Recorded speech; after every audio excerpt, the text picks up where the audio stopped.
People go through life saying how much they wish they could just quit their jobs and get out and see the world, but very few people actually do it. Well, we ran into a local mom named Brenda Berg who actually piled her 8- and 11-year-old kids in an RV, and I know it sounds like torture, but they traveled around the U.S. for almost 8 months and actually changed their lives. And Brenda's with us right now. So first off, tell us why you chose to do this.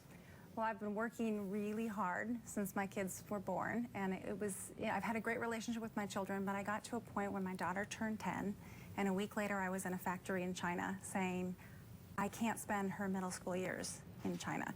I want to do something where I can be closer to home. And for me, being a stay-at-home mom is not an option, so I wanted to do something big, and this is big. I wanted them to see the country. So bought an RV, threw them in the back, and we took off. Took about 9 months to set it up, get it going, turn over the business to another CEO to run. Because you were a business owner. I was CEO of a corporation, yes. Turned it over to someone else and you decided to travel. Where did you go? We went to 49 states plus Canada. We did. We traveled 35,000 miles. Look at that map. Yep, it was incredible. We visited over 200 stops, 63 national parks. It was amazing. And so what impact did this have on your kids and also you personally? Well, first of all, I think I have the right kids for a trip like this. They're very outgoing, but they became more outgoing, more confident. They learned how to meet people along the way and just ask questions. And we found ourselves into some of the most extraordinary situations. We ended up tracking down mountain lions in the Grand Tetons with a friend because we just asked, hey, what do you do? So they learned a lot about that, but they also learned about our country. We met kids, we met families along the way.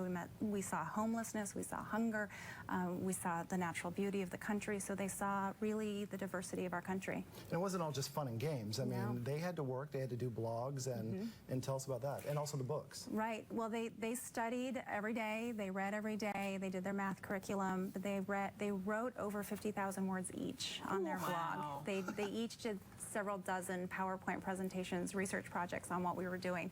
So they are actually, I feel, more accelerated, especially my third grader, than normally going through a regular one-semester curriculum. But I also wanted to educate them about the real world. We do a lot of philanthropy. We love giving food to the food shelf or giving books, but we wanted to do something much more personal, and I have a very strong passion for education. So we were able to team up with an organization called First Book, and they have given away 100 million books to kids in need. And what I didn't realize is that there are thousands and thousands of children across our country who don't have a single book in their home, not one. So this organization was able to do that? They were able to help us. Okay, how can I do this? I work every day, my husband works every day. How can we do something like this? Well, it's really about scale. I don't necessarily recommend you do 7.5 months all in one spurt. That was really, it was the hardest thing I've ever done in my life. And yes, it was crazy, but it was wonderful for me. I had that natural break that I was able to create between careers. But I met a mom along the way who's a single mom with 2 kids, and she set a goal 3 years ago to see all 50 states with her children within 5 years, and she's more than halfway there. She's got to plan ahead. You have to plan ahead. She travels off-cycle, so off-season. She takes her children out for 1 week at a time. She's on a budget. She goes at the least expensive moments. She prioritizes her budget. So you can really make it work for whatever your family's needs are. I actually went to 47 states by the time I was 18 in the back of my parents' car. This is great. Yeah. Thank you so much for joining us. Yeah, we really appreciate it. You can follow along on all the progress in the kids' blogs. Just go to gumptrip.com.